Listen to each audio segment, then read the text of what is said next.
I'm living in Bucharest alone, and today I'll show you what a typical day looks like for me living in Romania. I usually start my day with a run and a workout. I go to Stay Fit Gym, which is the biggest chain gym in Romania. This one is only a 5-minute walk away, which I absolutely love. Today, I hit an upper body workout and a quick 4K run before getting ready for the day. Alright, so I'm done getting ready. Here is the plan for today. First, I'm going to head over to the Oldtown where they have the Dali Universe exhibition. We're gonna go check it out. I'll already be in the Oldtown, so I'll stop for lunch after the exhibition, and then I'm gonna come back here and basically take you through my workday. I'm taking the metro to get to the Oldtown, and you can pay with contactless, which is super convenient, so you don't have to get any kind of metro card. I purchased the ticket for the exhibition online yesterday, so hopefully I won't have to wait too long to get in. I'm not a huge art fan, but I do like surrealism and Dali's style especially. They had this VR experience, which I thought was a bit gimmicky, but it basically takes you inside of Dali's paintings, which I actually enjoyed a lot more than I thought I would. And I loved this quote from Dali. It's so egotistical, but in a way that's just fascinating. So yeah, if the exhibit goes to your city, I definitely recommend checking it out. For lunch, I'm trying the most well-known Romanian food, mici. It's grilled ground meat made of beef, lamb, and pork. Even though I like beef and lamb, the pork just ruined the flavor for me because I'm not a fan. But if you like pork, you'll probably like it. So far, I've found Bucharest to be a bit off-putting, mainly because of the architecture. Here are just a couple examples in the center of the city, but it actually is a lot uglier outside of the center of the city, which I'll show another day. I accidentally got on the wrong tram on the way back, so I hopped off. I'm only about 20-minute walk away from home, so I'm just gonna walk home rather than waiting for the next tram. It's just gonna be a whole headache. But I did pick up some lime water because I was very thirsty. I think it says it's hot today, super hot. It's 38 degrees. I don't know what that is in Fahrenheit. It's hot for me, especially as a Canadian, so needed a little bit of hydration. All right guys, I can't show you this eye because it's all swollen because I'm having an allergic reaction. And trust me, you don't want to see it.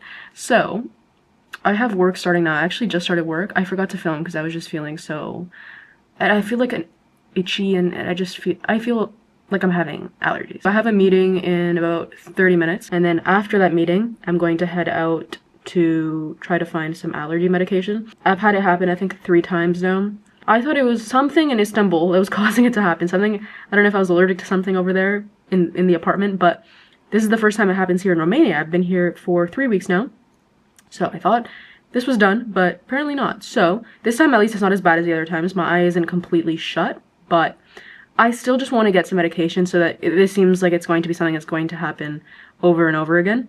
So might as well go get some allergy medication or something so that I can deal with this. What's really annoying about being here in Europe, I'm Canadian, and you can just go and buy allergy not any medication, but you can buy a lot of medication just at the store. You can just go to Walmart or some grocery store and you're going to find a bunch of medication. They don't do that here. You have to go to a specific pharmacy and ask for it, and it's just a more annoying process. Eye is still swollen, but at least it's open. That's something. Don't click away because I look weird, okay? That's mean. Anyway, I was thinking I have to do a little bit of grocery shopping today, and the pharmacy is right by the grocery shop, so I'm thinking might as well just do both at the same time. But I'm a little bit hungry, and going to the grocery store hungry is a recipe for disaster. So I'm going to eat. I found it really funny. If you guys watched the video where I lived off of $20 for a week as a digital nomad, if you haven't, go watch it. It's pretty cool. Anyway, I ate lentils an entire week, every meal. And people were kind of in shock, but I actually eat lentils almost every day. It's one of my favorite foods. So I wasn't suffering as much as people thought I was in that video. But yeah, I'm gonna make some lentils with zucchini. I'll show you here. I have tons of zucchini here because I eat zucchini. Like this is my main meal that I eat.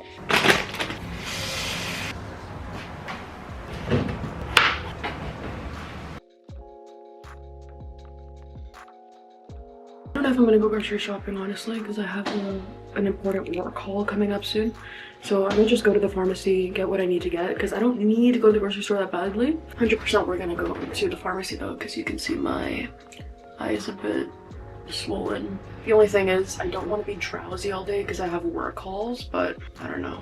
I'm also not gonna record in the pharmacy because I already don't speak Romanian, so that alone makes me a little bit of a nuisance to them. So I don't also want to be filming in there and bothering anyone.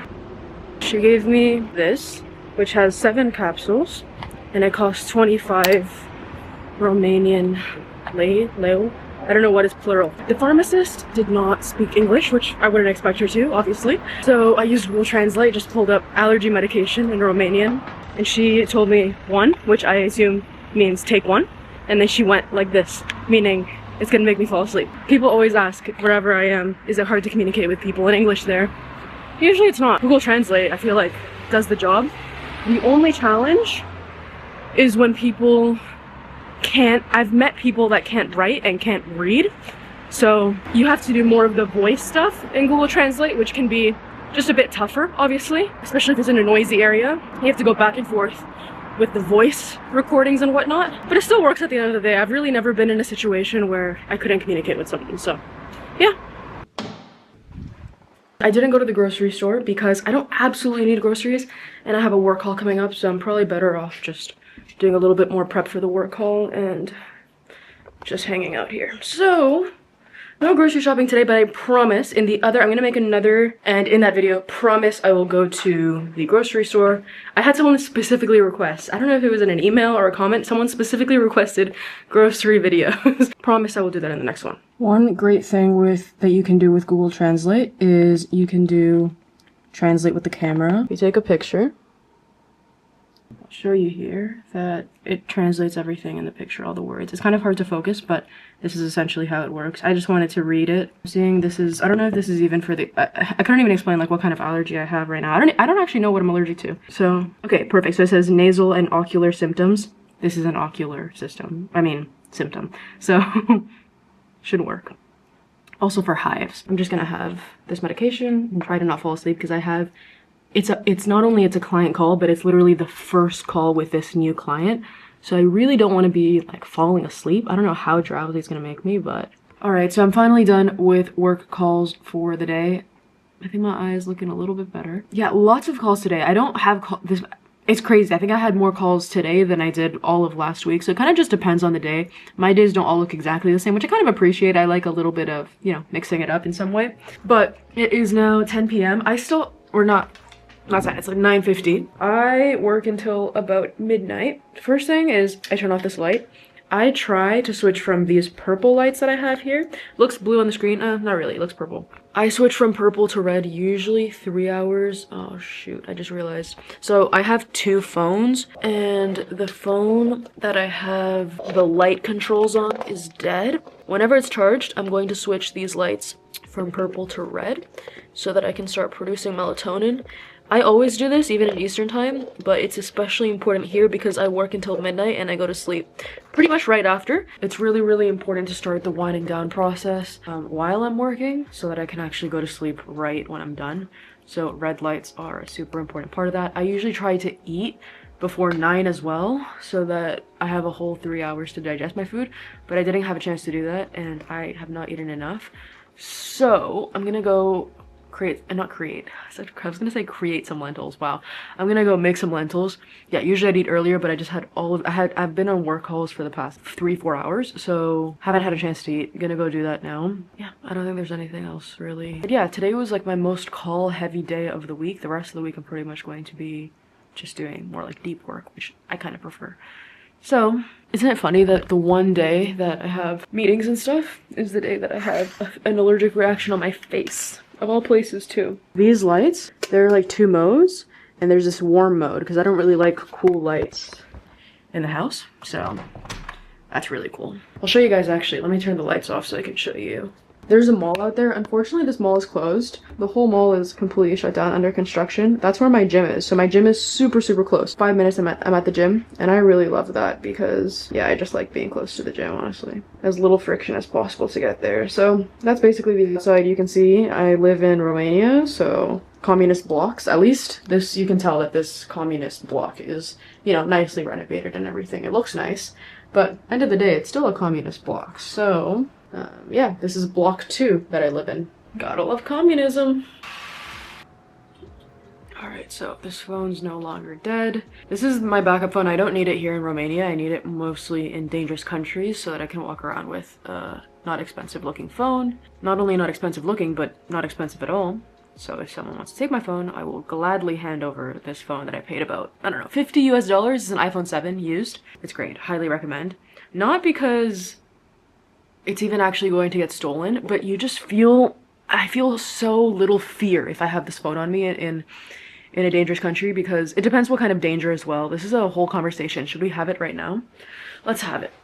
Let's have it. Because people are always talking about how dangerous places like... I'm not defending Colombia because I like Colombia, but I really love Colombia. And honestly, I don't care. I actually prefer if no one goes there. So I don't know why I'm defending it right now. But when you go to a dangerous country like that, it's dangerous because a lot of people are poor. And there's nothing scary about poor people. They just want your stuff, right? Because they're poor and your phone is, I don't know, more than a month's salary for them, right? So that's all it is. There's nothing really to be scared of. For me, what I find scary is being in a place like Toronto, where I'm from, and there are a lot of people who are mentally ill. I'm not saying mentally ill people are scary, but they're out of their minds, literally, so they could do something that is not rational, right? It's not, like, someone who is just poor and wants your stuff is not going to kill you over it. They just want you to give the phone, you give the phone, and that's it. They're not going to do anything to you. Meanwhile, someone who's mentally ill, like what we have in Canada, what we have in the States, could harm you really for no reason, and they're very irrational and unpredictable, and it's hard to defend yourself in that situation. It's hard to know when you're even in danger. So that's what I find much scarier. I don't want to say I feel more scared. Toronto's a very safe place, but there are definitely parts of the States and parts of cities where you think it's safe, or it's perceived as more safe than places like places in South America. And fair enough. Absolutely. By statistics, there's more crime happening. Let's say, I haven't even looked at the statistics, but I'm assuming more crime in Medellin versus a specific city in the United States.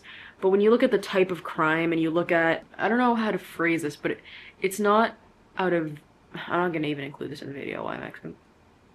Let's not have this conversation right now.